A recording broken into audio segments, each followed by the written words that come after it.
long, but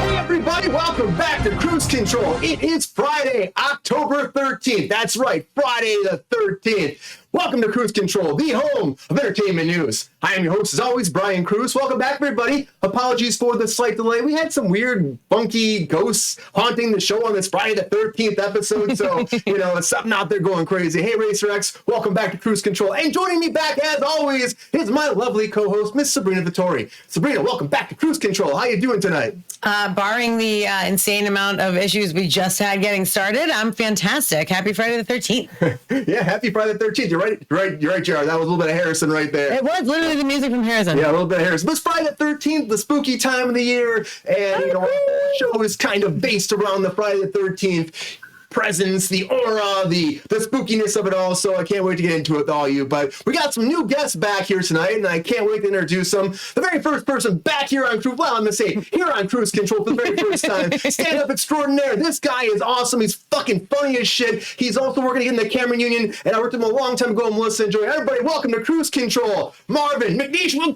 welcome to Cruise Control. How you doing, man? Doing the best we can. Nice to meet y'all. Nice to be on live, and I'm thankful to be here. All right. Yeah, Marvin, tell everybody about yourself a little bit. What do you got going on these days?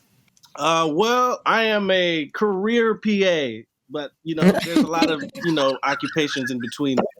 As I said, I've been working in the industry as a PA very long time. Maybe I want to say maybe like 2009 is when I first got my PA gig. But in between then, I'm also an actor, do a little comedy. I'm broke enough to not pay them dues, so you know how that goes. I think a lot of us are broke right now because of the SAG strike, so it's just what it is. But also joining us here on Cruise Control, everybody, welcome to Cruise Control for the very, very first time, Nick Ferro. Nick, welcome to Cruise Control, man. How you doing? Hey, man, doing okay, man. Appreciate the invite. Yeah, happy to have you here. Nick's a lens tech. He's a movie fucking genius. And just a lot of facts here, everybody. You're going to love to hear some of this stuff coming from him because he's got a lot of great knowledge here. It's Nick is awesome. brilliant. I would go that way. Brilliant. But also joining us here, just for a brief second, he's popping in because you probably saw him for a second. But everybody, welcome Peppy back. Peppy, welcome back to Cruise Control.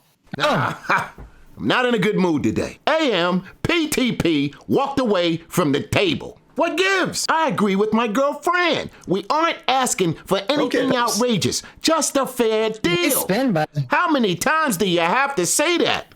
Anywho, I'm getting ahead of myself. We'll talk about that later. Hey, Marvin. Hey, Nick. Welcome to Cruise Control. Let's have some Thanks, fun. Pups. Yeah, Pups here. We're going to have a good time here tonight. But happy Friday the 13th. Again, there's a lot of stuff that's in the industry we're talking about here that is related to Friday the 13th. It's a great Friday the 13th, everybody. And Peppy is here. We're all here. We're going to have a great time. And as always, everybody, we have more than just our fabulous guests. We also have some breaking news.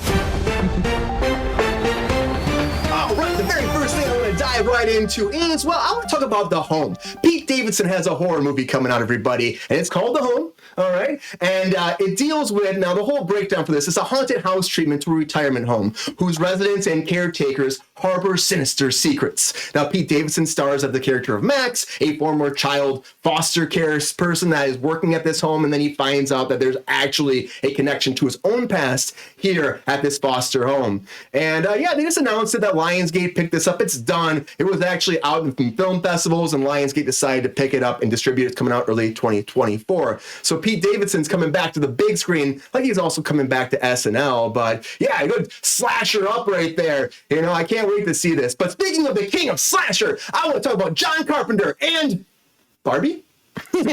So John Carpenter was talking about Barbie, and he said that he wanted to go see Barbie, and he's like, I don't know why I went to go see Barbie. Like, it doesn't seem like my kind of movie, but I can't believe I watched Barbie, but I did.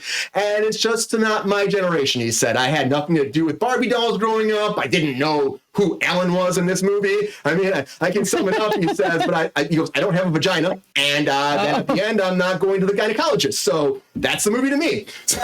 Well. I mean, the guy himself who has been, just killing it for years, literally killing it for years, directing amazing Halloween movies. Of course, it doesn't seem like he relate to this, but he said that Margot Robbie was fantastic in this. And of course she was. She was amazing.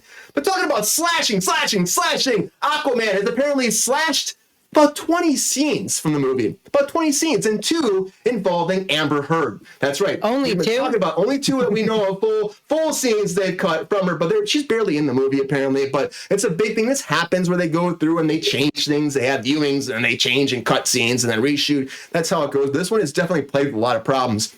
And this came from an insider. And, for me, I'm just like, okay, all right, we'll see. We'll see if this is going to be any good. The trailer looks at it. We talked about it the other day, and people were like kind of hating on it. But for me, I think Momoa does a great job playing this part. And I just think that he's going to kill it playing it again. But I don't know. We'll see. But cut 20 scenes from that. And you want to talk about murdering mysteries and killing people? I want to talk about Based on a True Story, because that got renewed for season 2. That's right. It's coming back for a season 2, a dark comedic thriller about, a couple of family members that go and they get involved with a serial killer and start a podcast. So it's kind of like Only Murders in the Building, except you're working together with the serial killer to put out entertainment, and he's trying to kill people along the way. Like, don't kill people. We just do the podcast and get big. But right now, it's sitting at 74% on Rotten Tomatoes, and it launched in June, and it's doing so well that the Peacock picked it up for another season. So I'm pretty excited about it. I think that's pretty cool. I mean, I worked on it for a few days, met some great friends on there too. And shout out to Spencer. Met Spencer on this. So for me, it's a pretty great show, and I hope that it does get some more play coming into a season 2. But if you're a fan of this show, you're probably super excited about this. As everyone's excited about Suits, apparently, because Suits is coming back as a spinoff. No, it's not like your typical spinoff, reboot, all that. It's going to be, it's a continuation of its own story. Like NCIS does, NCIS Miami, NCIS New York, all these kind of different variations. Same kind of deal. It's going to take place in Los Angeles. But because Suits has been doing so well for the past 4 months on Netflix, I mean, the creator got this word. They want to do a spin-off series. And for him, like, why not? Never thought he'd have this, second life. It was a top 12. It was in the top 1 for 12 weeks in a row on Netflix. And it's, the most streamed show ever now from Netflix. Started on USA, went to Prime Video, went to Peacock, went to the Cock, and then landed on Netflix. So NBC Universal show. I mean, I never watched this. We always talk about Margot, or is it Meghan Markle? Yeah. Meghan Markle was on this. It's not really for me, but I know a lot of people have watched it. This is what happens during this time when there's only so much content out there. People go on Netflix and they just watch stuff, and then a show blows up on there. It's huge for them. And Netflix also is picking up Star Trek Prodigy. So if you're a fan of that too, that was canceled at Paramount Plus. It's coming back for a new season. Now, they were supposed to shoot another season. It's a comedy. It's a cartoon. They were supposed to do another one, and then right before it went, they said because of costs, they cut it, gone, moving on, not going to bring it back. And they were shopping it around because, of course, you want to find a home for your project. Eventually, it made it over to Netflix now, and they're going to produce the second season. It just started now. They're kind of getting early developments out. The writers are back to work, and hopefully they can get the shooting or animating and all, and then eventually the voiceover actors will come because they wanted to come out in 2024. So, hopefully it happens, because if you're a fan of this, people are saying it's a great show. It just, because of cutbacks, it lost its way. But, Star Trek's over here and Star Wars is over here because Disney is sending all their Star Wars movies to FX and ABC this month, apparently. So it's not just going to be on Disney Plus. You want to watch Star Wars movies? You can watch them on FX, ABC, on demand there. It's a whole licensing agreement that went through, and they're allowing it to go to these platforms. It's the first time ever in this kind of way, all of the movies. So if you want to watch them, if you don't have Disney Plus, you'll be able to watch them that way. And Disney also is raising prices for the Disney theme parks. Now, we talked about before where they're spending $60 billion right now to actually renovate all of their parks at Florida and here. And because of that, they said they want to actually center on stories, scale, and fans. They want to update everything and fix it up. So if you're going to be going to Disney World anytime soon in Orlando, price is going up almost 10% to $1,449 for an annual pass. Now, parking is going up from $5 to $30 unless you actually have a hotel room there. And you're go to Disneyland, I know, right? If you go to Disneyland, it's going up 9% for the daily passes to $194. And the 4 tiers of the Magic Key passes are going up between 3.1 and 21%. And the Genie Plus is going to go up as well. Everything's going up. Their parking also at Disneyland is going up to $35. So Rude. It's a big thing. They're raising their prices. And because of this, it's hard for people because people can't always go to these theme parks because it costs so much. But a lot of breaking news going down right now. And I'm so happy to have our guests here today because we're going to do something different today a little bit. Now, we introduced the hot takes before. We tried hot takes yesterday. Wasn't really right yet. So I decided that the hot takes today are going to be something different. But you know what? Let's get into it. This is what I like to call, everybody, hot takes.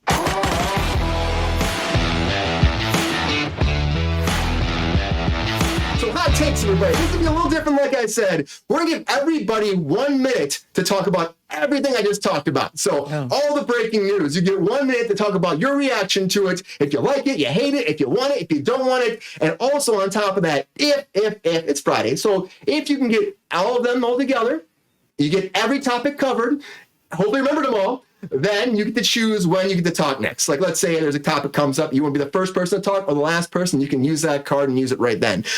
If you don't get them all right, you got to drink. It's Friday, right? You got to drink. So let's go around the table right now. We're going to start, with Sabrina because Sabrina, you've been here the whole time. I want to see how Sabrina does with hot takes. And you give me that look, Sabrina, but here we go. Are you ready for your hot takes? You better do the comments if I'm doing that. I agree. For some hot takes. Get it, Sabrina.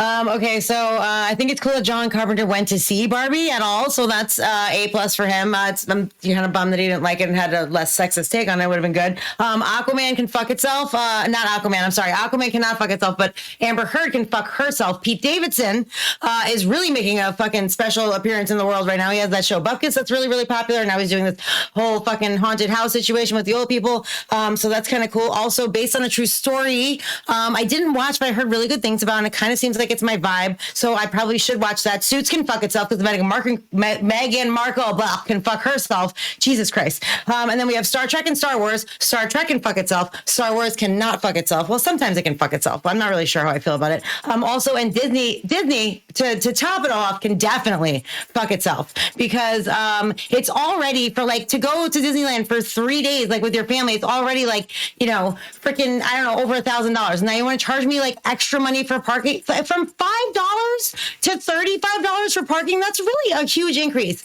And I'm sorry that Bob Iger makes more money than God. That's everything. I mean, let's see. You said John Carpenter, Pete Davidson, right? Yep. You said Aquaman. Yep. You said you didn't say Star Trek. I said Star Trek and Star Wars. Star Trek can fuck itself, and Star Wars can fuck itself. That's true. That's true. Okay. I think she got it all. What everybody think out there in the audience? I think she got it all. Woo!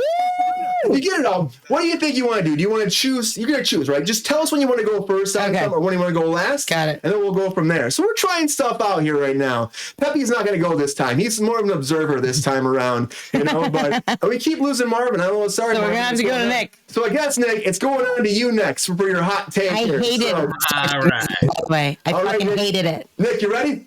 All right. Sure. Here we go. Go. Hot take time. All right, so I don't really care about Pete Davidson. He was in another horror movie recently that I also didn't see, so I don't even know if he really cares about horror movies. I'll probably skip it. Maybe I'll watch it at home. John Carpenter watched Barbie, but his whole thing about the patriarchy was kind of ironic given the fact that he made The Thing, which was an all-male cast and almost an all-male crew. I don't know. He doesn't really seem to have a lot of room to talk there. But it totally makes sense that he wouldn't like it, though. He's not a very cerebral director in the first place, so that's just not really his thing. Aquaman 2 can cut all the scenes for all I care. I'm not going to watch that. Based on a true story, never heard of it. And no thoughts. Brain's empty. Suits, never watched it. My dad was super into it. He tried to get me to watch it. I just never did. Again, no real opinion. Star Trek Prodigy, guess what? Never watched it. I'm good. Star Trek, I never really watched it. Disney hikes theme park prices. Happens every year. Stupid and greedy, and what can you do? Oh, I think he got through them all, didn't he? Did you say Star Wars? I didn't say Star. Oh, yeah, Star Wars. There's only one good Star Wars movie. There's only one good Star Wars movie. What's the good Star Wars movie? Listen, New Hope's fine, and then Rogue One is very good, and in my opinion, the rest of them are like fair to bad. I'm gonna be your resident hater, dog. That's what I'm gonna be. I'm gonna be your resident hater. It's okay. We love to bring some hate in here. you know what? I'm gonna give that to Nick. That was great. But also some, that's hot news. I'm sorry, Marvin. I guess you're gonna lose your hot take. Yeah, but, Marvin, you don't get to pick when you get to talk ever. But some big stuff went down today actually went down Wednesday after the show about SAG-AFTRA and the strike. Hold on. Request. What's that? Everybody take a drink. Everybody drink. Dude, mine looks like pee. Very Friday the 13th. I love it.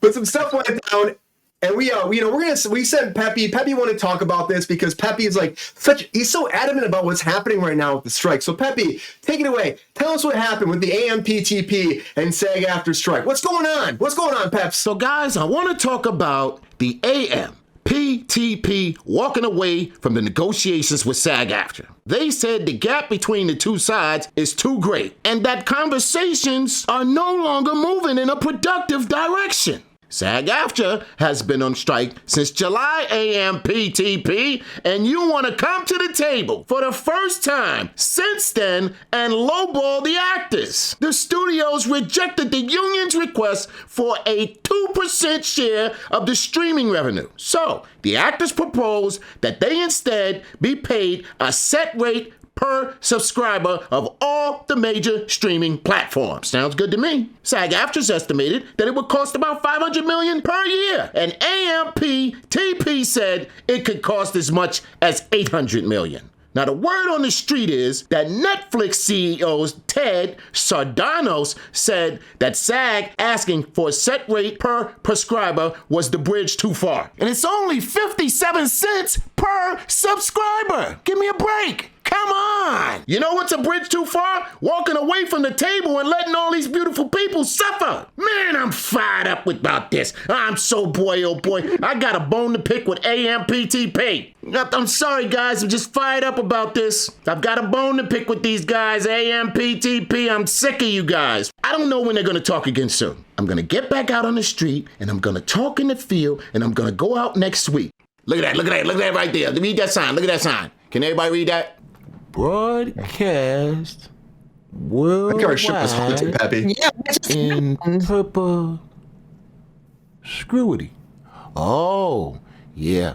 I see what they're talking about. Let's hear from my girl, Fran, because she speaks the truth. Let's hear from Fran a little bit what happened. So wrong. And it's so unfair that they walked out of the meeting and so disrespectful. SAG-AFTRA President Fran Drescher firing back at the Alliance of Motion Picture and Television Producers and its CEO leaders for what she calls corporate greed. They talk at you. They really don't want to hear what you have to say or why you're saying it. Have they said, though, what they would be willing to pay per subscriber, or is it a no-go? No, they walked away from the table. Yeah, walked away. So that's where we're at right now. Thank you, Peppy, for informing us a little bit about what's happening. Sabrina, what do you think about this? Do you think that they'll get back to the table soon to negotiate some more? Or do you think this is really going to be like a dead end for a long time? I mean, it doesn't sound great. Let's put it that way. I feel like when they walked away from the writers and they were like, oh, let's meet again. They basically were like, no, just, read the shit that we gave you before and you should probably take that. So I don't think it's a good sign. I feel like it's kind of, there's been murmurs on the street of like things coming back, within a couple weeks. Honestly, so this is not something I expected, because usually like those rumors have like a bit of truth to them, but this does not seem like a good sign to me. So if that is true, and this is just like a show pony situation, great, but I kind of feel like it's sealing the deal that we really won't have any work until January, which is really, really unfortunate. Yeah, I really hope that's not the route it goes, Sabrina, because me too. It just seems like this keeps going on longer and longer and longer and longer and longer and longer. And the deal with AMPTP and with WGA worked out no problem. I mean, it took a little bit of time, but they figured it out now. You'd think that now they would just dive in and give someone SAG-AFTRA, and now it's just like we just are stuck waiting to see what's going to happen. They can make it They would never make a movie about the strike because the producers would have, the people that are the assholes would have to prove it. I don't think it's going to happen. I don't think the movie will happen with the strike because it's like, they've had strikes in the past. This one just lasting a lot longer than they have in a long time. And like you keep hearing about it because there's no deal happening. Now we're so far apart. And it seems like the AI stuff is actually closer when they're talking about the AI. Some of the stuff there that the AMPTP put out there, they're saying there's no more digital alterations. They're talking about how there has to be consent, but then SAG-AFTRA was like, they're not giving us consent. So there's some, confusion there too. But I think also that AMPTP is kind of gaslighting people and putting out stuff to kind of get the members to turn against the representation that's at the They're table also right now. still trying to in perpetuity scan people and use them for till the end of fucking time. So that's like no one's ever going to agree to that ever. But like it's not going to happen. But they're saying no digital replica or performer can be used without the performer's written consent and description of the intent in the film. That's what AMPTP is saying, and then SAG-AFTRA's like, well, they're not really saying that. They're saying that in the public, but not saying in the negotiation table. So it's just difficult. Nick, how has the strike affected you, and do you think that this is going to just keep going on forever? I mean, it feels like at this point it's going to hurt everybody longer and longer, and we're not going to get back to work until next year. You're probably right too. Even if they went into negotiations and like ratified a contract like right now, it would still take like 8 weeks or something like that to get it off the ground or restarted. So that's January anyway, right? In terms of how it's affecting, it's slow, but fortunately, I'm not a freelance production worker, so I'm not hurting nearly as much as a lot of my friends are. But still a little bit of panic that ensues with it. So the AMPTP is just evil. So they should just, I don't know. I don't know why we can't have a Hollywood without them. Mm-hmm. Yeah, we saw those cameos in The Flash. Yeah, they were pretty awful. It would be amazing if we could have a Hollywood without them, but it's like such a... Yeah, it's such an unbelievably complicated idea, and I don't know what that looks like. Someone much smarter than me and someone much like more embedded in the industry is going to have to make those decisions. But as it stands, the AMPTP is like ontologically evil, and I just don't understand why we deal with it. I mean, that's the problem. It's the structure we've had for a long time. And then the producers talked about the other day, they're trying to get out of there too. It's like the studios. I mean, AMPTP used to be something different back in like the 40s, 50s. Now it's really the studio heads and streaming people. And the producers went out though, Nick. The producers went out of this now. They want to do their own guild. Yeah, and they have their own, but they're not covered the right way. So they want to start over and get everybody to come. Like 2,000 producers came forward the other day and said this. So because they don't want to be associated with this bullshit. I think they see it. I think they see the problems. The cost alone is a stupid argument. They said something. Man, just call it what it is. It's pimping at its finest, man. It's pimping at its finest. Pimping. That's what they said. It costs between like $500, $800 million, whatever. We'll go around the situation. They're just pimping. They got the money, man. Disney, all them Apple do TVs trying to come in as new media talking about they ain't got the money. They got the money. They just playing that bullshit. Yeah.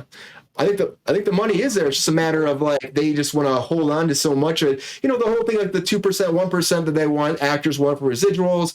That was a big stopping ground for all this. Apparently, they were like once it came down to the actual pay and the residuals, that's what stopped things. Apparently, AI they were moving forward very close to figure that out, but the pay is just way far out apparently right now. It's just about giving a little bit more of that cut. And this whole thing about having a percentage of the money coming in per subscriber is a new thing that they're asking because they refuse to dive into the whole aspect of taking a cut of their whole gross income, which I could see them fighting that. But I mean, it's less, a gross income. I think it was like less than 1%. So this is true, but I'm fairly certain that they got permission from family members or whoever to like use their likeness like in this way, which is also really not your decision, unfortunately. But that's how it falls, and I'm sure that they got the proper, whatever paperwork settled so that they could do that, and so family members or whoever is in charge of that person's decision making is allowed to make those decisions. Which, it is what it is. But that's not like the real crux of AI and what it is going to do to the film industry and to mostly, background workers. Like you go in for background for half a day, they scan you for whatever, $150 and till the end of time, they can use you to do anything. And the unfortunate thing is that people are so desperate for money, especially after this, like after people haven't worked for this long, people who make their money doing background will go in there and sign anything so that they can get fucking work. And then that's it. You're screwed. You're basically screwing yourself and everyone else out of a fucking job. Like it's really, really, really not going to be great. Yeah. Marvin, what do you think about this? Do you think that the deal is going to come? Do you think this is just some kind of weird tactics by the AMPTP? Or do you think really we're going to be at a standstill for a long time? I think honestly, it's just a bluff tactic. Honestly, there's so much revenue when it comes to, television and movies and different things like that. I mean, you got to understand, like, it's a game of chicken. It's pimping. And honestly, you got to understand where you stand. You got to figure it like this. The executives making XYZ money, right? If they were to just take just a percentage of pay cut just to make that trickle down to all the people that could benefit, all of this could be solved. But why they don't want to do it is greed. That's what it boils down to. It just boils down to greed. And right now, as with the writers, concluding their strike and they're getting what they need, I think it's just a matter of time that the SAG-AFTRAs follow suit as well. It's just one of those things that it's just time is the master, and you don't want to. Obviously, everybody wants to get back to work, but you gotta draw your line in the sand and say we're not fucking with it, and you just got to say no, however long it takes. Yeah, and that's the thing. If they're given now, that they're given right now, it's like, what was the point of all of this? And that's the thing. It's like, why would we sit here for all this time and wait for a deal and sit in the picket line and not work and, get all these funds that are giving money out and stuff to help people like sustain, and then we give in, and then what was the point of anything? It's like a waste of money and time and efforts. And we have to stick strong and keep going. But yeah, as a chat probably knows, it's going to be a long time. And like Ryan says, they got to think about tomorrow, not today. And yeah, tomorrow is a big deal right now with all this. So I hope we stay strong. Fran seems like she's pushing, which makes me very happy because we need to have that. We really need to have that force standing up for us. And eventually a deal will come, everybody in the chat. It just takes a long time. It just really does. But let's get into our main discussions right now. Wait, really quick. There are a lot of fire in the chat about George Reeves and Batman, and then he burned his costume and all these things. Like, I get that, and that's why I think it's not fair for other people to make decisions for you. The thing is that if they're in charge of your estate or your likeness or whatever, and they have that right to do that, and a major studio offers you a shit ton of money plus residuals to allow, your father or your uncle or your sister or your brother or however it shakes down, to allow that likeness, unfortunately, regardless of what the person would have wished, they're gonna, go about the money. They're gonna be like, okay, I'll take the money and he can be Superman and I don't really care because I want the money. So it's unfortunate that it should be, this is my family member and they fucking hated doing this and I don't want to support that. But like this far down the line, they're like, oh, really? That much money? Sure, I'll take it. So it's unfortunate and that shouldn't be, allowed, but it is a thing. But it's just not the same issue as like the AI shit that we're kind of dealing with now as actors in general, And actually, Congress was talking about putting forward a bill right now. There's like 4 Congress people that are putting forward a bill that would pretty much stop Hollywood from using AI and using people's likenesses without their permission. So that's like, there's 4 of them that are trying to push that forward right now. And then, the AMPTP commented on, we're like, let's just make sure it doesn't affect our First Amendment rights.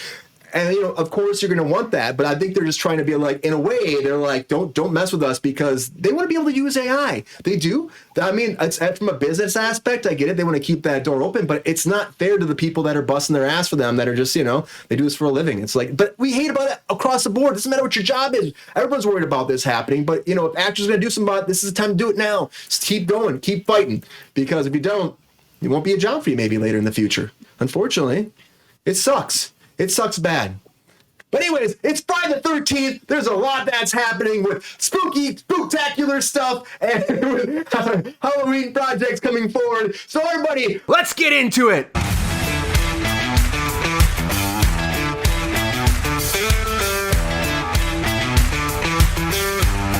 First thing I want to dive into our main discussion is The Exorcist, everybody. But The Exorcist came out, Exorcist Believer, and Universal spent $400 million on this franchise. $400 million back in 2021. And they decided they were going to make a franchise moving forward. They do 3 movies, hit it off Believer, they're going to go through, and then we're going to just rock the road with this. With that kind of money, they spent $30 million on the first one, and opening weekend, they're making about $35 million. So they made their money back, but then there's also, on top of that, costs of marketing, costs of advertising. And the producer director was like, this is like a lot of pressure on my point because I need to be able to make a great movie that warrants spending $400 million. And of course, Universal, they threw away the whole monster universe. We talked about that before, just like washed that away when one movie did bad. This thing has a 23% on Rotten Tomatoes. It doesn't look that good for them. I keep hearing everybody saying it's shit. It's that time of the year where you get nice Halloween projects. We'd love to get spooked. We'd love to have a good time, go to the theater for a scare. But if it doesn't scare you, if it's not good, and you spend all this time, again, talking about so much pressure at $400 million,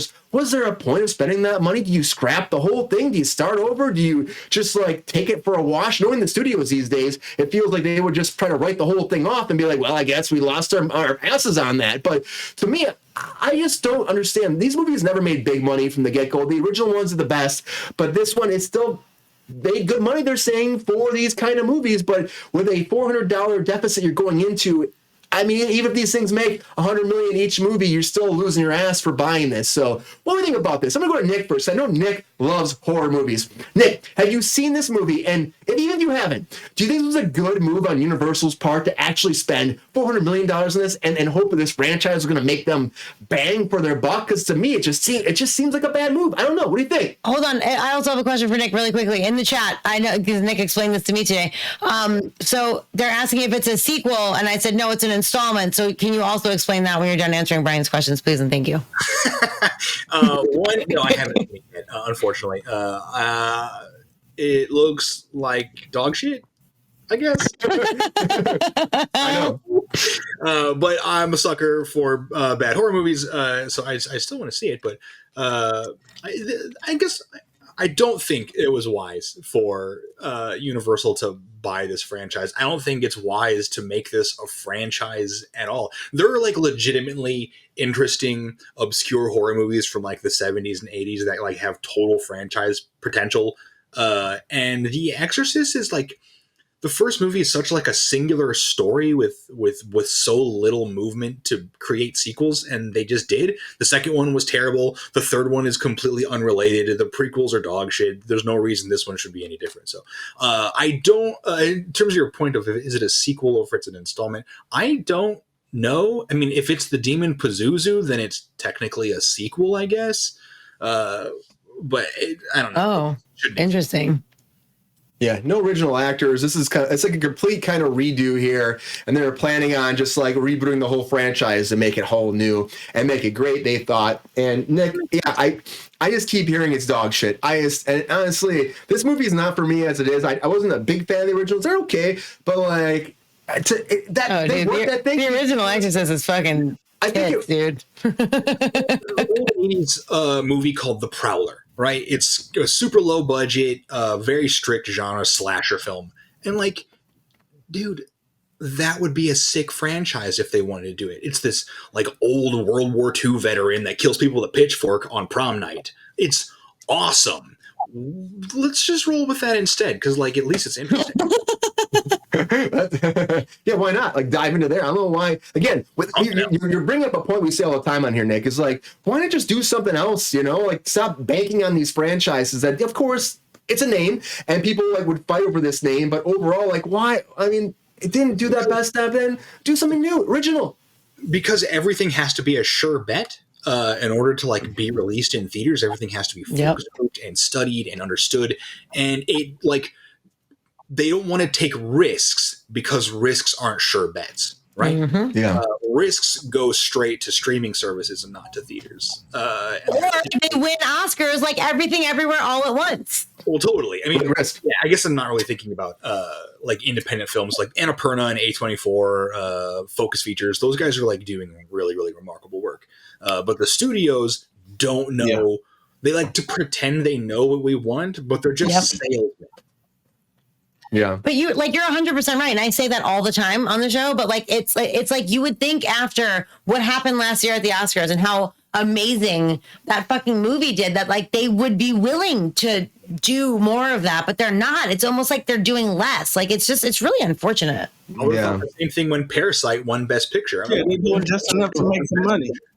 Very true. You're right, Marvin. Just enough. Marvin, do you think that this made sense though for Universal to spend $400 million in this franchise? Me too. Here's the deal. this is a concept that's plaguing Hollywood from shit before I've been even working, before any of us were even thought of. They are scared to grab the nuts of, for lack of a better term, and just say, fuck it, let's just, instead of since we could just rename it some other shit and see how it goes. And you don't necessarily have to bank on an ongoing franchise and feel like you got to make that go on. You know what I'm saying? It's one of those things that you could just switch a couple of different things and voila, you don't have to call it The Exorcist and see how it goes. But they feel like they can wrong on these names and figure like, oh shit, we got a little name to it. See how it goes. And then they end up just end up taking it. but they end up taking Marvin. No, I'm looking at the picture that Brian has up. Yeah. Your movie. you know. But they end up taking. Look at that. I mean, I ain't gonna hold you. I've never even seen The Exorcist, and this is as a kid. Like I remember seeing that shit like that night, and I'm just like, I'm not watching that shit. Like right now, as a grown ass man, I can watch it because nothing ain't gonna happen. But as a child growing up, I can't watch that shit. Was there a TV series? Was there an Exorcist TV series? I remember something. Was it an FX? Oh shit! What? Nick, do you know? It can't be scary though. It can be scary. TV shows can be scary. Yeah, I'm not gonna watch it. I mean, I know there was the Exorcist spoof in I think it was the 4th season of Soap, which was one of my favorite spoof sitcoms of all time. But Sabrina, about The Exorcist though, do you think this is a great idea? No. $400 million? Stupid. If you were Universal, would you spend your freaking hard-earned money on this, or would you have, maybe bought a small island instead? No, I would have done none of. Well, I mean, I guess if I had $400 million to spare and I could buy a small island, I would absolutely do that. Oh, Universal Land. No, Universal Better investment. Yeah, my motto for tonight is it can fuck itself, and that's what this can do. I drive by those billboards. I'm like, it's so it doesn't look scary. Like the first Exorcist is like it is very specific to its time. It's very fucking. I don't know. It was very successful. It was groundbreaking at the time. It wasn't like, something that is a dime a dozen, which this kind of shit is now these days. You know what I mean? It's like not the same thing. So if you're going to buy an IP for $400 million, do something better than this crap. It's like a 26, Nick, I think Nick looked it up. Someone looked it up. What is the Rotten Tomato score? 26%? 23% on Rotten Tomatoes. Like, Jesus fuck, dude. 20%. I mean, that's insane. Like, what in the fuck are you doing? If you're going to do it and you're going to spend that much money, do it fucking better. But they have 2 girls, Sabrina, 2 girls. Don't care. Don't give a fuck. I shan't be watching this movie, okay? The only Exorcist that I didn't even know there was 30. I didn't know there was a TV series. Thank you, Queen. I didn't know. Nick told me about the sequels and the prequels and all the things. I had no fucking idea that they had done this so many times, which makes this even more of a bad decision and even more of a stupid fucking choice. How about you fucking take that $400 million, pay your writers, pay your fucking actors, and do your fucking job? How about that? Yeah. Well, that would be smart. They're not doing that. That would be smart. They're not doing that. Stupid. They're not being. You're right. It's just a matter, like Nick was saying too before. It's like. It's like they think there's a built-in audience. It's going to be fine. It's an IP. They know they'll make money for them. They think everyone's fighting over it constantly. They expect it to be big bucks for them. Well, they know. They think that's what they think. They know. It's a sure bet. Like, Davis, what? They don't know shit because again, $30 million, $35 million opening weekend, not a big thing, honestly. But for me, I think they should have passed. I think they should have. It's about 35 million it made opening weekend, and that's the projection. That's what it was projected. That's what it made. And then they were expecting. I mean, they had $30 million budget, so I mean, they made that money back. But the $400 million, they're still in the hole, and they're still in the hole for advertising. So like, why would you spend your? But you never know. They expected big things. A24 is bringing out stuff like their projects, like the Talk to the Hand or Talk to Me, like that one. Talk to Me, that they was spent good. like $10 million in that, and it made like $50 million opening weekend. That's a huge win, and it made even more after that. So stuff like that, they expected to be the same thing, But this wasn't. Nah. I mean, it's probably the same thing. They expected that the Frighteners would be fucking huge with Michael J. Fox attached to it, but it really wasn't that huge. It really wasn't. It didn't make that much money for Disney. But I mean, the thing is, overall, though, you think that if you're going to make some of that, you have the actors attached, you have a big cast, it's going to do great, but it didn't do awesome. This 1996 version. But they're going to remake it now. They're going to remake it. They don't have Michael J. Fox. I'm sorry, they don't have him. They don't have Peter Jackson, who directed it the first time, which is nuts. Peter Jackson Jackson directed this? Yes, before all of Lord of the Rings movies, Peter Jackson directed this. Michael J. Fox attached to this. You expect this to be a big thing. It was Universal, not Disney. Sorry, Universal did this whole thing.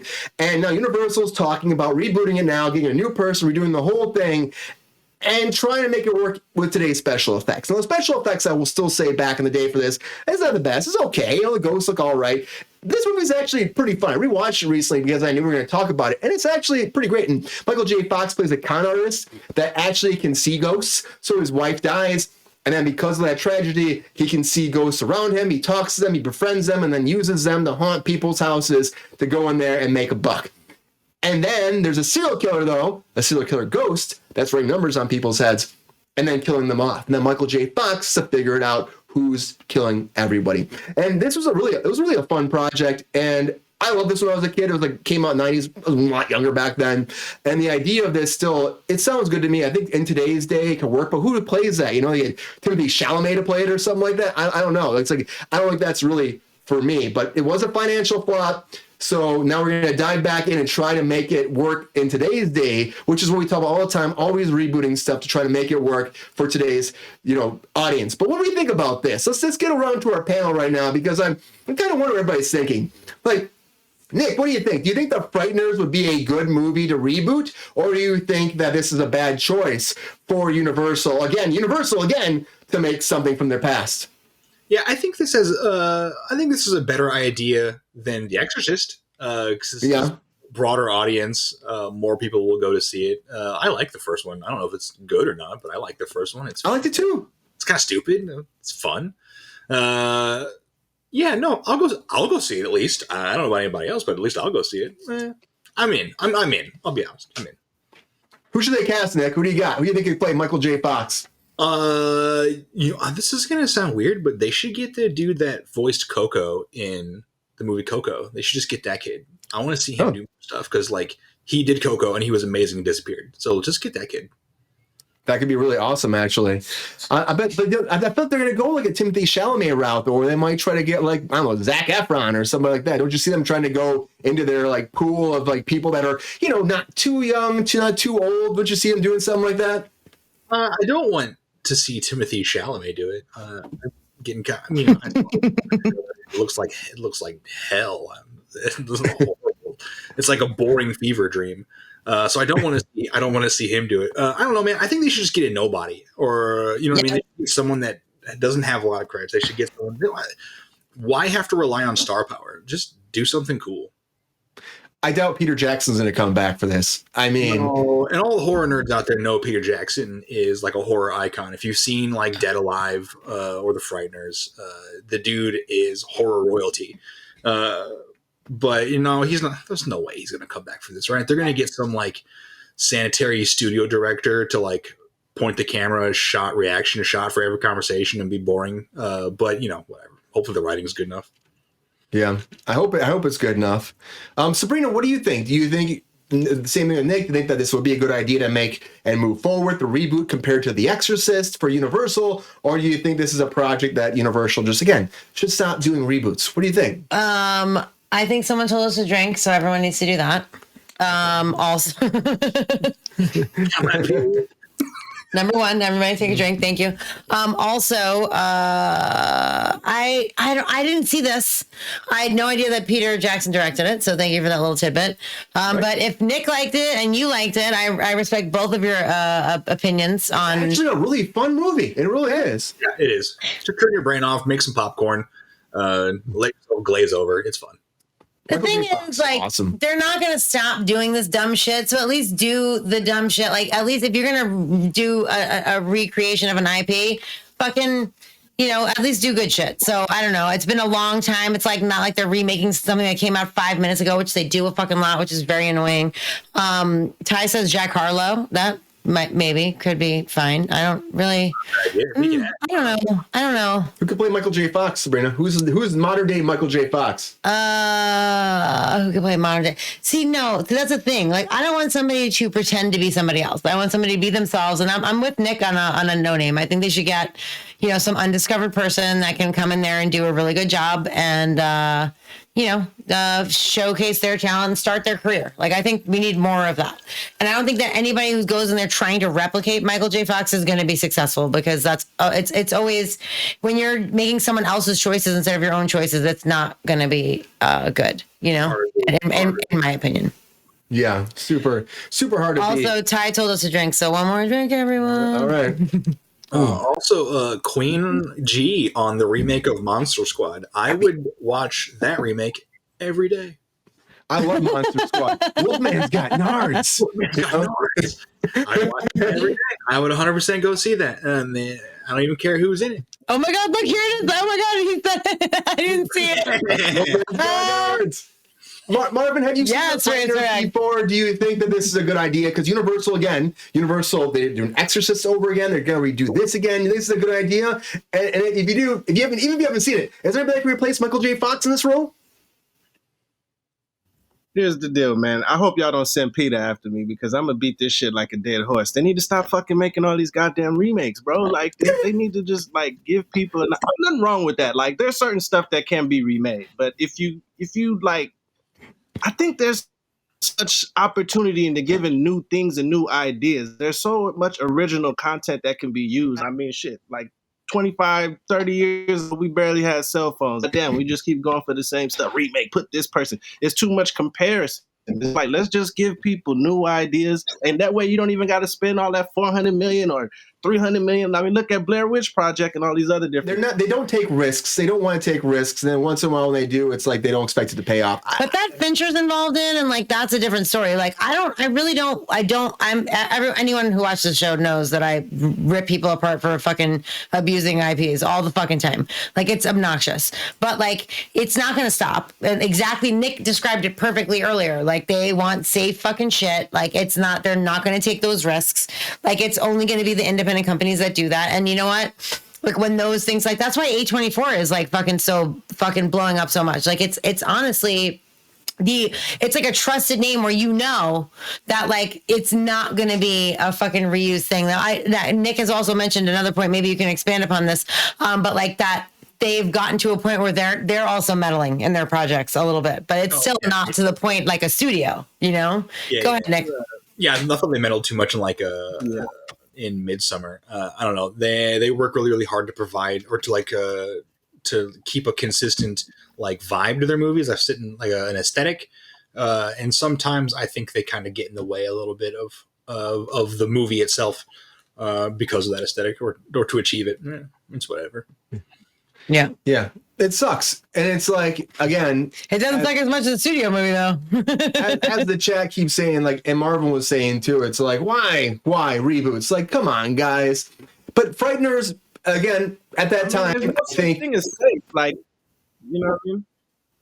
You're right. There's nothing safe these days. There is, though, because they wouldn't keep doing it if it didn't eventually or overall make them money. It is a giant corporation. All they give a fuck about is money. So their business model has proven that they come up in the plus instead of the negative by doing this, and that's why they keep doing it. It's just they don't give a fuck about us and how we feel and what we want.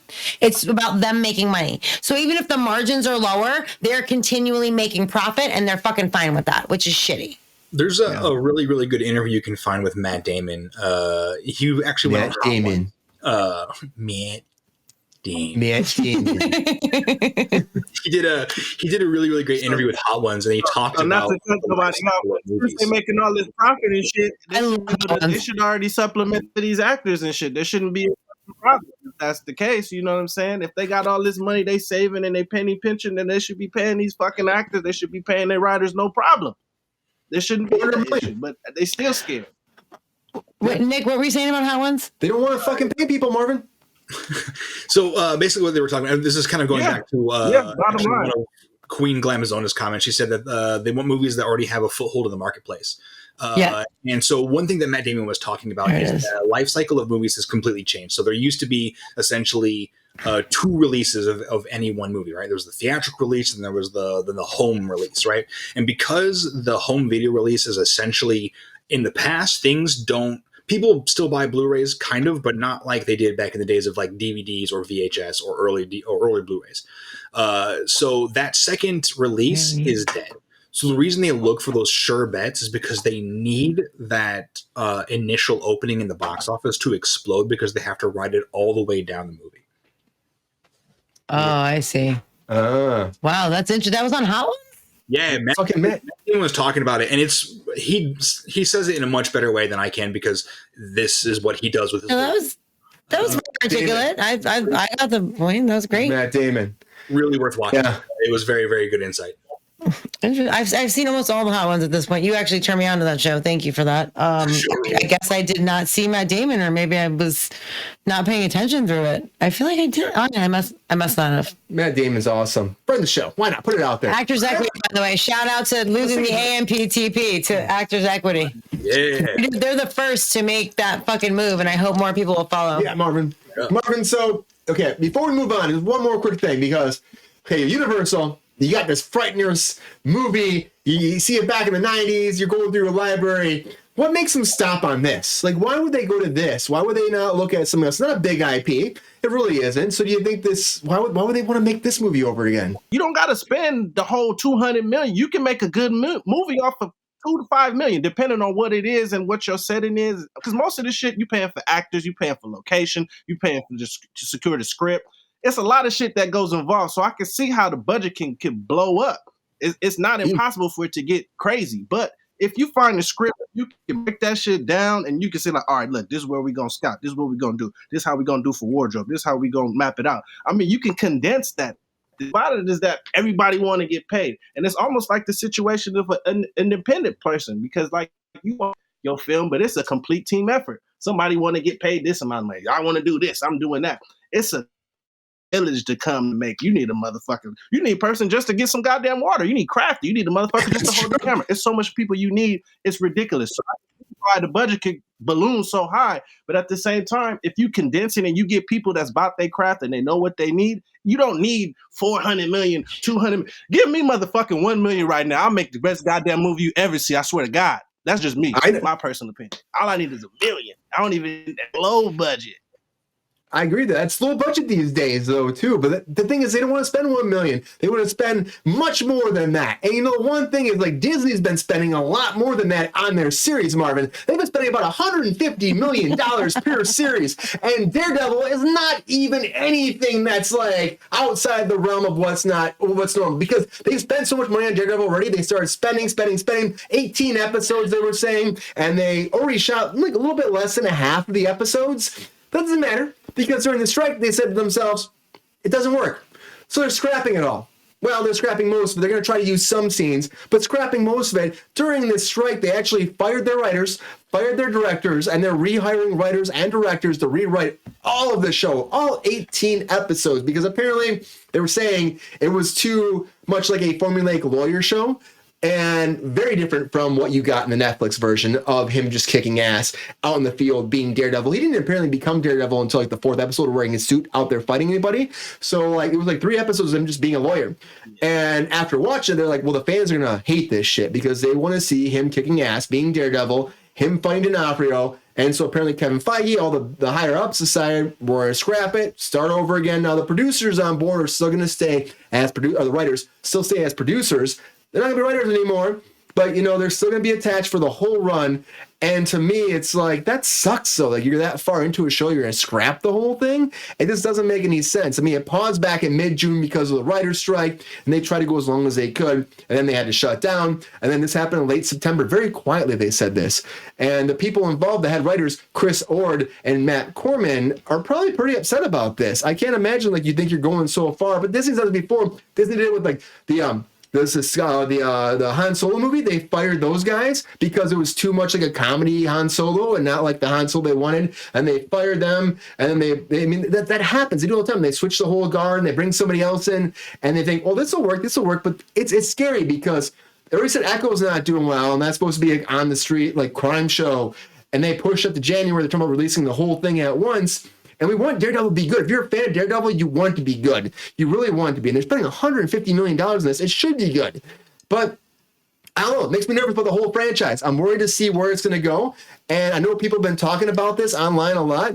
If it winds up a better show, then it's worth the delay, right, Racer X? It's worth it. It's worth it. If if they realize now that maybe the strike helped them understand that this was the wrong direction, they'll fix it and they'll make it even better for the fans because everybody wants Charlie Cox's Daredevil to be good. If you're a fan of the show, then you want it to be that good. And if you're a fan of the MCU, you've been preaching about how their shit's not been that good recently, so you want this to be good because it's supposed to be more of the adult-themed content that they're supposed to be bringing out. I mean, it's like Deadpool. You want it to be fucking hardcore, rated R in there. If it's not rated R, just like adult-themed. And that's what this was supposed to be. And apparently it wasn't. Deadpool's going to be amazing. How dare you bring Ryan Reynolds into this? I hope so. Sabrina, what do you think? This is a good idea that they're scrapping all this. And they might use some scenes. But I think that's a good idea. They're that far deep, they're going to scrap it all and start over? First off, shout out to Chinchilla in the chat. I don't know. Chinchilla. Apparently Peppy got through to some peoples. Ryan's also saying welcome to A Chinchilla. Apparently they've been going through the Hey, finally they subscribed, fucking chinchillas. That happened. It happened. Good job, Brian. Your end rant is worth it, I guess. So yeah, no, I am with I'm with the chat on this. It's a shame that it's been delayed, Queen. I agree with you on that, but I also agree with Racer X. If it turns out that it's going to make a better show, then why not? You know what I mean? I don't honestly. I was kind of in and out of the original series that was on Netflix. Here and there, I kind of go to sleep to it a bit, but I don't I got the idea. I think he's great. I think Rosario Dawson was great. I think there was obviously Vincent D'Onofrio is great in everything that he does. He is a friend of the show. I have no problems with any of that, and I'd prefer them to put out something that's worth watching than a pile of steaming fucking hot dog shit. So I'm with it. If they want to scrap it all, apparently they've saved all this money from the strike, so they have money to burn. They're buying $400 million fucking IPs and fucking scrapping 9 episodes. Well, it doesn't matter. I'm saying studios in general. Yeah. It doesn't matter. These are the people at the negotiating table. They're scrapping 9 episodes. That's not cheap, So, if you are, while you're sitting there not making a deal, you said, oh, you know what, we can do better on this. I hope you're right. I hope you can do better on it. I hope it is better when it comes out. So I hope so. Marvin, have you watched this show at all? You hear about this. Do you think this is a good idea as a studio? You've been on set. You understand. You shoot that much of content. You almost half. So out of 18 episodes, almost half of it's in the can. Is that a good idea? Do you think that's right? If it fixes the show, what do you think about this? Man, people need to understand this shit is a bottom line business. Oh, sweet baby Jesus. Money and creativity, money gonna always win. You're right. Can you hear me now? You hear me now, yeah. Sorry about that. I don't know what's up with Wi-Fi, but it's one of those. It's a terrible marriage when you have the creative process, when you have the artsy thing, and then you have money involved. Money is going to always beat the art for whatever reason. I don't know why. These motherfuckers obviously you put this in to get a reward. You want to get some kind of recoup something. But at the end of the day, when Disney bought that IP, which is Marvel, that was just the end of times for Marvel. Because me growing up watching, X-Men and all those shits as a kid, those shits was dope. I love that. Especially you talking about comic book characters, I think to expound on those characters, you have to give them a television show. So the Daredevil show, when it was on, so wherever I seen it on growing up, 5 years ago, whatever, it was dope. Yeah, Netflix. He said I was watching that shit growing up. How old are you, 15? When you work on set, your whole life is on set. So you have to tell me what year it is, and I can tell you where I was working at. That's how warped. But you were growing up 5 years ago is all I'm trying to say. Hey, Gobi. No, Gobi! I'm still the Toys R Us kids. I'm still growing up. No, I'm just busting your balls. I know we don't know each other, but I'm just busting your balls. That's how I roll. Yeah, it was so good though. They platinum, so it's all good. It was so good though, Marvin. The original show was so good. I mean, honestly, if you haven't watched it, check it out. It's still on Disney Plus. They edited some stuff out, but it was so good. And if you're a fan of that show and you tune in and it's 100% different show, when you're expecting a continuation at least, you're probably disappointed.Maybe that's why Kevin Feige made the right call, right? What do you think? He probably made the right call. I'm pretty sure I'll be disappointed. But the thing about it is that I'm always disappointed in Disney. They're not my best company to work with, but I mean, hey, I'm gonna work with them again in the future anyway. But I don't give a fuck. They're still shitty. Like I don't have a problem telling them about themselves. Like let's just call it what it is. Work for Disney a lot. I mean, they get deals. Let's just talk about for Daredevil before. They have deals where, and this is a whole thing that a producer came forward and said. It's a known thing where they let things go 3 seasons. That's how the contracts work. And at 3 seasons, the 4th season has to go to full rate. So if it's a show that they're getting a deal on from the network, or I should say from the union and the network, that 4th season, apparently the show is successful in their eyes, and then that has to go to normal rates. So Daredevil kind of fell into that. And so now this is technically the 4th season, but Disney's also, they just bought it, they're rebooting it. So to me, it makes sense that it's a different story, but in a way, it's still kind of the way they do it, where they reboot it and they save money and they don't pay full contracts for the actors. But Nick, I don't know if you ever watched Daredevil, but do you think that this is a good idea to scrap everything after filming so much and you've spent so much money? As a business, is that a good idea? But will it help the fans, them doing this at the end of the day, like Kevin Feige's saying? Yeah, you know what? I'm going to be a resident hater. Just can all of it. Just can it. So I tried to watch the first series of... I tried to watch the first season of Daredevil when it was back on Netflix. I watched like the first 2 episodes and quickly realized that that like CW shit isn't for me, man. It's weird. I just don't dig it. So just scrap. Vincent D'Onofrio should be a villain in something else because he's super cool. But like, I don't know. Just kill it. We don't need it. We just need new stuff. Do new stuff. So did they just scrap the whole thing at this point if they don't like it? I mean, we can go even further and say we should just scrap the MCU and move on. They're not going to do that, Nick. That's not going to happen. Because like they don't care about what I think. They're just making. We talk about one of them people that's going to do what they do. That's the ultimate pimp hand right there. They're going to get their money. That's for sure. But they've said before they're going to reboot it anyways. After Secret Wars, they're going to reboot it and do something else. But it's going to be like new actors, but continue it forward. They're not going to. They've spent so much money on Marvel. They're just trying to find ways to make their money back. Just like Star Wars, same thing. You spent $4 billion on Star Wars. You want to make your money back somehow, you know? And that's just the business. Boring. It's boring, right? It's boring. Is anyone else like unbelievably bored by the lack of innovation in like all these shows? Like I liked Loki. I thought that was kind of cool. Did you watch the first episode of the new Loki? No. The new season's pretty fucking good so far. It's pretty good. I haven't watched a Marvel show since I didn't finish Moon Knight, and I was like, I don't care, man. So I like Moon Knight. You like Moon Knight? It was okay. I think Ethan Hawke is super cool. Yeah. With his glass feet. They made his like really, really strange like political leanings villainous, and it was, I don't know, it was really weird the way they went about that. I don't know, man. It was kind of reminiscent of what'd you say? Winter Soldier and Falcon and Winter Soldier. Yeah, they're like, we think war is bad. We're the bad guys. Like, what are you? Or like Ethan Hawke was like, everyone here enjoys free education, food and shelter, and clothing, and we're the villains. And I'm like, what are you talking about? Like, why is that bad? Yeah, what? Everyone speaks a second language, and they're artists, and they're all villains. What are you talking about? Yeah.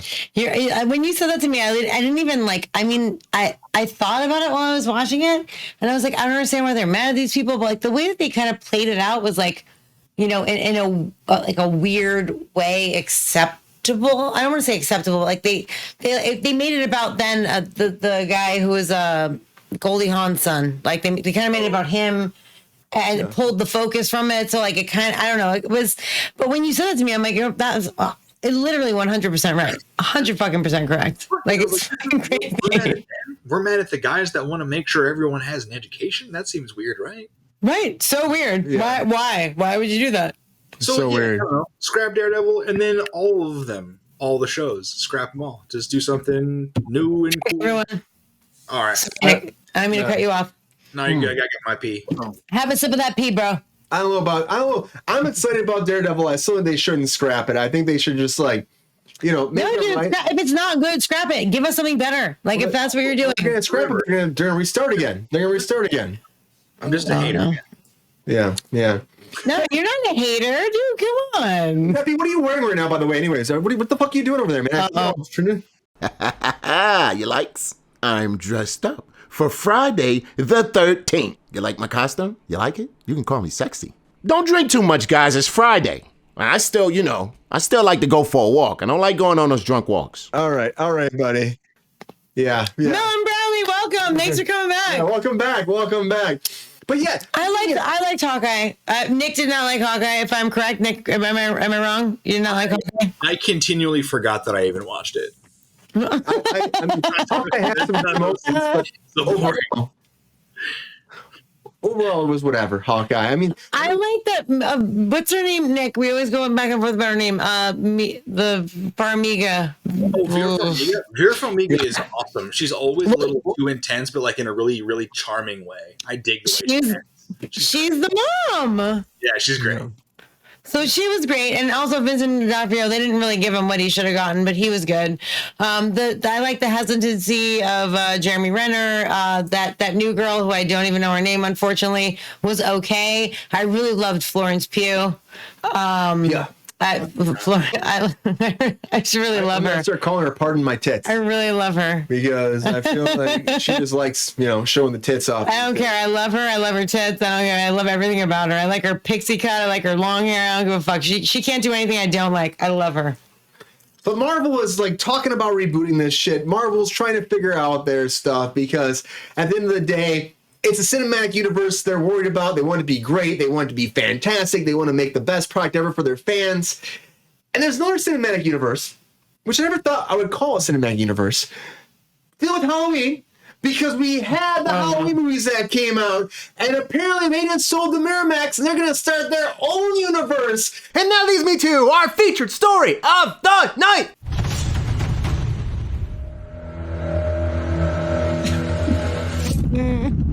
So I want to talk about Halloween for just like one quick second here for our final story, because Halloween sold the rights for their TV shows to Miramax. So Miramax and them have been working together for a long time. They did the original Halloween movies this last batch of Halloween movies. They've been attached for a long time doing Halloween movies.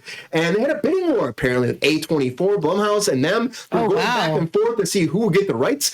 And to me, as a company, you would think that it'd be like a no-brainer. Like, we just produced these last 3 movies together, and now I want to do the TV shows together when we have control of that. We had a good relationship going back and forth, and they still made them have a bidding war with these other companies. And it got really heated. But at the end of the day, who won? Miramax. So Miramax wins, and they're going to actually start their own franchise now, and they have control over international stuff and domestic stuff for all of the Halloween franchise. So if something's going to happen, it's got to go through them, and they have to go back and forth and decide what's going to happen. Now, Trancas' International Films is the one that's actually in control of this, and the idea is they're going to work in partnership to figure out where we're going to take this franchise. We're going to get a bunch of Halloween TV shows moving forward. They're going to all connect them. Movies will be connected. Of course, this last franchise ended where they actually killed Michael Myers, spoiler alert, and they ended it. But is it really done? Is it not done? It's a whole new thing, and at least, Miramax, I think they should be in control. They've been always part of this world. Why would they not be part of it now?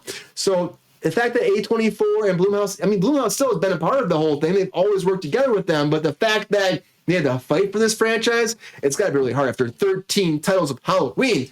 And, John Carpenter, again, taking it back to the beginning, started the whole thing off and made it what it was today. And honestly, it's got to be tough for Miramax to be like, how we almost lost the rights to this? Like, how'd that happen? Nick, as a person that loves Halloween, are you surprised there was a bidding war for this? And you think it makes sense that they got the rights to it and they're able to control it moving forward, Miramax compared to anybody else? Not surprised there's a bidding war because everyone just wants to resell the same shit over and over. But like, this is stupid. You don't want to see a cinematic universe, Nick? This is stupid. I don't know, dude. Like, those new movies, the first one was fine. The 2018 was fine. The second two were terrible. Just horrible. Like, what is the show just about Michael Myers? Like, are they doing Michael Myers all the time? What? I mean, it's gotta be. I mean, what else is it about, Nick? It's gotta be Michael Myers, like maybe when he's a kid. Maybe you have the prequel series where he's killing rabbits and shit. And then you have the series, you know what I mean, making him who he is, you know, and then eventually he gets scarred and all that shit, and then Dexter puts the mask on. Yeah, why do we have to like over explain all of our villains and stuff? Thank you. Why are we doing that? It's so stupid. We just keep giving them more and more backstory and more development and more. The whole point of the first Halloween, and Dr. Loomis, Donald Pleasance's character, says Love Loomis. He's evil. He's evil and incarnate. Why do we have to like go further than that? That's already scary and interesting. Very true. They did kill him, Glamazona. Yeah, I mean, yeah, right? Already scary. Why we gotta go further? What are we doing, Nick? It doesn't make any sense to me. Why we gotta keep fucking bringing him back to life and killing him and bringing him back to life and killing him? And what do we care about his back? Get cut off once? Wasn't it like an HBO or something like Put him in a chipper fucking shredder, Nick. Yeah, like, we're just gonna pretend that like it's comic book rules? Like, what the fuck? Well, they've been doing that the whole time, to be fair. It's like, again, there's like legitimately very interesting things that just fell by the wayside, and we're just ignoring the shit out of them. Look, we're getting Mutilator 2. That's really cool. But like, there's so like, why can't we get like fucking, I don't know, give me Blood Rage 2 or something? I don't know, do something more interesting. Stop doing the same shit over and over. It's not gonna happen, Marvin. I don't. It's not gonna happen. The same shit. Doing the same shit. They just keep recycling this shit. It's at least your first time on the show. This is what we do every time. Take something a smaller caliber, something that has a little name, and then try to big it up. You don't have to go home grand slam. Get us something a little smaller. Get a first base. First base, you can still eventually get your ass home. So some Mookie Betts shit. Going for the big ones. Yeah, I know they want to bring the big money and they want to bring this stuff back. Versus it should be better if you're gonna buy a concept, buy a fight or something. That'll be a better concept than anything else. We have a lot of suggestions in the chat. There's Michael versus Jason. There's Michael versus Leatherface. Michael Jackson. There's Michael versus Freddy. Michael versus Hellraiser. A lot happening in the chat. Just try something smaller. I mean, but for spinoffs, Marvin, what do you think they could do? Like, what do you think? What do you see a spinoff? Because they're gonna make a cinematic universe. So you got Michael, right? You got Michael. What can he do? We can go. Michael goes to camp. Michael, and then he finds Jason. No one's going to camp. What is it? Fucking time? Jail. We can do some issue with this. So what do you think? What the fuck is he fucking earnest? We're gonna go to jail. We're gonna go to Africa. Now he's earnest now. In my book. So ridiculous. Michael goes to fucking summer camp. Michael goes to fucking military camp. Michael finds a pencil and he learns how to write. Michael fucking a dog and he fucking has to, train him. I don't know what the hell are we gonna do with a cinematic universe right now, Marvin. You gotta give me something. What do you got? What do you think would be the cinematic universe? What's the first one? What's the first one they're gonna give us? Dude, I like all of these things that you're saying. They're all gonna suck though if they do them because it's gonna be led by a stupid studio. So it's unfortunate that all of these ideas could be great, but they're not ever going to be, unfortunately. Michael finds out about sex. I don't know. You know what I mean? Oh, where is that? Michael. You're just saying that. I was like, who said that? I'm just saying. Michael finds a way. How about Michael versus Alan from Barbie? Nick, maybe. Michael. Chucky had kids. Give me some ideas out here. What do you think, Nick? Give me your number one Michael crossover movie. What we got? Oh my god. I have holy fucking shit. There's so many. Let's do like Michael Myers versus Pumpkinhead. There you go. Oh, I don't hate that. That'd be good. It would be so stupid. It'd be so stupid. It'd be so stupid, but in a good way. Or like, well, if they do it right. They can do anything right. Michael versus Jurassic Park. Let's do fucking that shit. I want to see him fucking fight a T-Rex. Who will win? Michael probably. Fuck, you can't kill that motherfucker. You go. T-Rex. He walks so slow and he still kills everybody. I don't understand. I'm like, how do you get up there? Like, I don't understand. I don't get it. Which is what makes him so terrifying. Michael fights the Teletubby. I don't know. You know, we can go a lot of directions in this right now. We can have fun with this. They have this universe. Oh, I like that. Power. Sabrina, do you think this is a good idea? They're doing this shit. Do you think they should be taking Michael into the cinematic universe and making Halloween a bigger household name than it already is, and make it something that the kids will love forever? Okay, first of all, you can't make Halloween bigger than it is. Actually, Nick brought up the other day that Halloween H2O, which was the 20-year anniversary, was 25 years ago. Is that correct, Nick? Am I wrong? Yeah, no, that's right. The 20th anniversary of Halloween was 25 years ago now. 25 fucking... A long time ago. Come on. Like, enough is enough. I'm not saying you need to bury Michael Myers, like, even though they put him through a chipper shredder, but like, really, they put him through a chipper shredder like a year ago. Like, let's just let it lie. Maybe we do a 50-year resurrection or something. Like just chill the fuck out. Like, enough is enough. It's too much. That will not stop him. Michael versus aliens. Michael versus fucking pandemic. Actually, I'm not gonna lie. I really do like all of these suggestions in the chat. Michael versus COVID. Let's do that shit tomorrow. But it's just like, fuck, man, give it a minute. Give it a fucking minute, please. Like, Jesus fucking Christ. Michael Myers in outer space. Let's bring it to They should. I mean, Jason went to outer space. Pinhead, dude, they did Pinhead in outer space in movie 4. They didn't waste any fucking time. There's 10 of those, and he went there 4. It took Nick, you know, to get there. You know who else went to outer space, Nick? Michael Myers in outer space. It's the only logical progression where we should go there.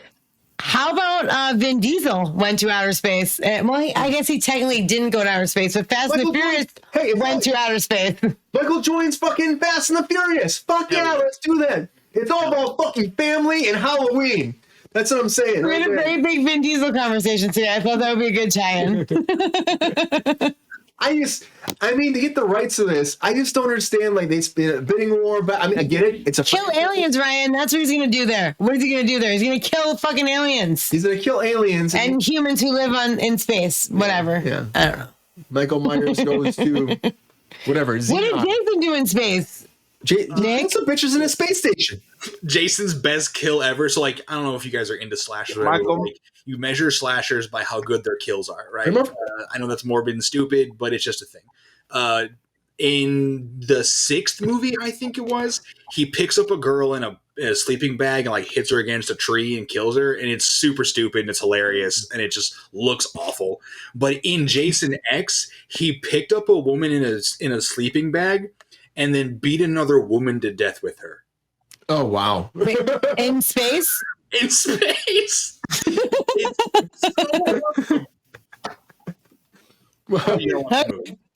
We can only hope for gold like that moving forward, right? We can only hope for gold. Okay, good to know. So awesome. I'm just trying to see what we can expect.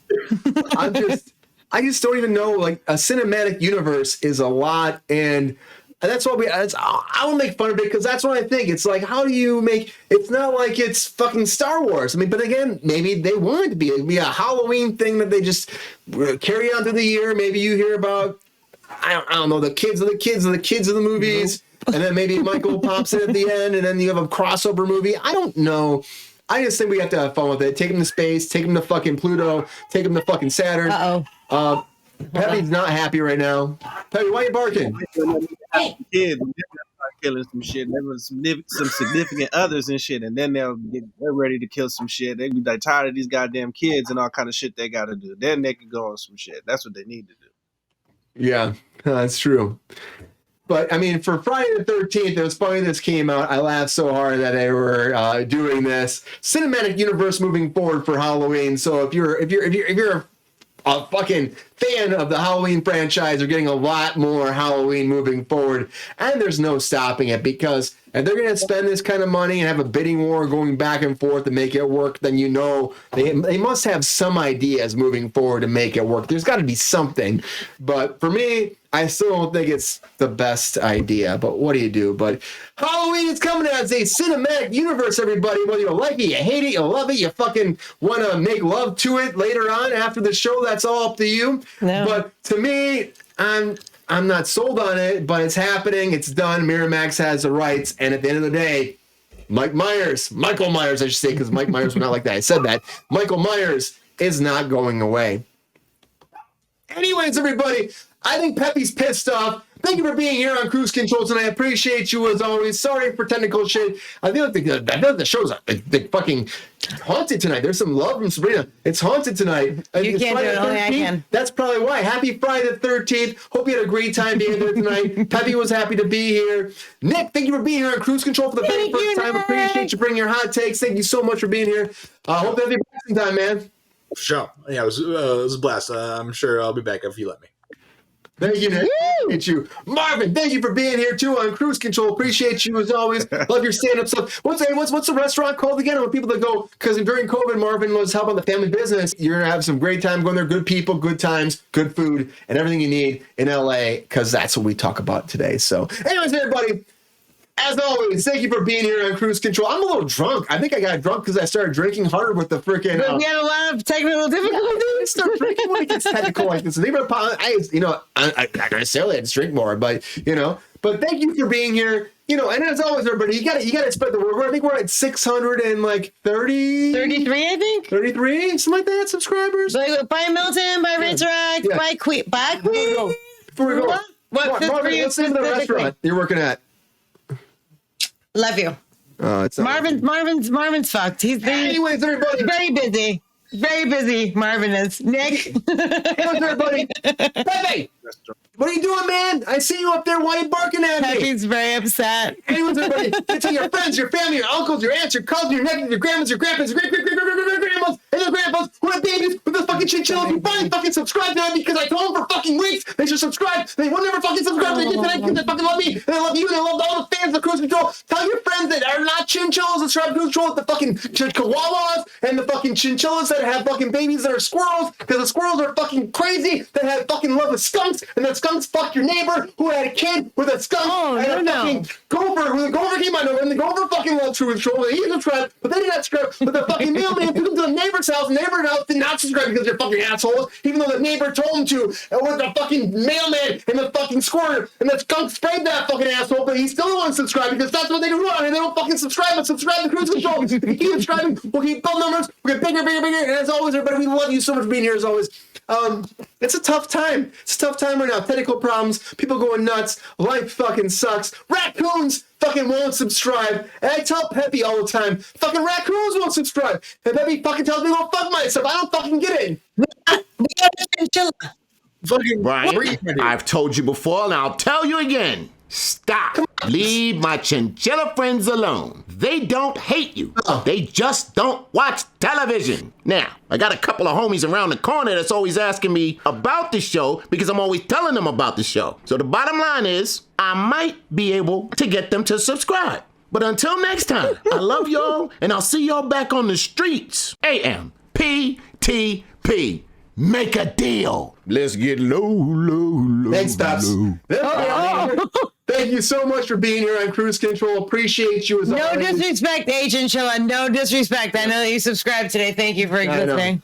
Peppy's being fucking rude. That's Peppy, though. He's a little dick. I love him so much, but I'm sorry, Peppy. I love you. I love you, man. You're fucking homie. Anyways, everybody, have a great night. We'll see you back on Monday. Have a fantastic weekend. And until then, see ya!